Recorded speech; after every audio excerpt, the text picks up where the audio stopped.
Let us take a look at Cantor's diagonalization argument. So let us start with, are there more natural numbers or more real numbers between 0 and 1? So for this we need to take a function. Let's take a function.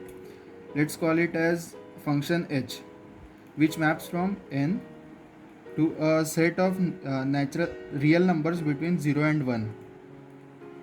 Now if we create a list of all the possible sequences, this real number is infinitely long. Okay, so let's call it as h of 1 is 0.1234 and so on. H of 2 is 0.2468, so on.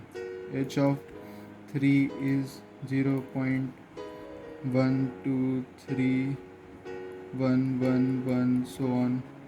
H of 4 is 0.76891, so on. So like this list goes on until infinity.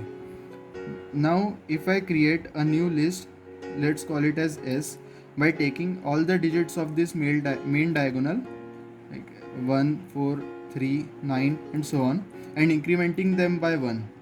That is, 1 will become 2, 4 will become 5, 3 will become 4, 9 will become 8 and so on. This is also up till infinity. Now we get a real number which is also between 0 and 1, but this real number S will not occur anywhere in this list which we just created. So by this we can say that h of n is not equal to S. So h is not a surjection.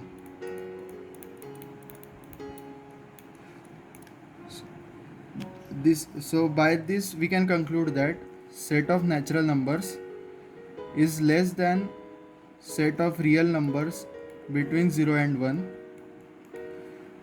Also, Cantor called this as set of natural numbers as countable infinity and set of real numbers between 0 and 1 as uncountable infinity. Now what we mean by countable? So let us call a set X. This set X is said to be countable if there exists a function, let's say f, which maps n to X and is a surjection. If no such function f exists, then set X is said to be uncountable. Thank you.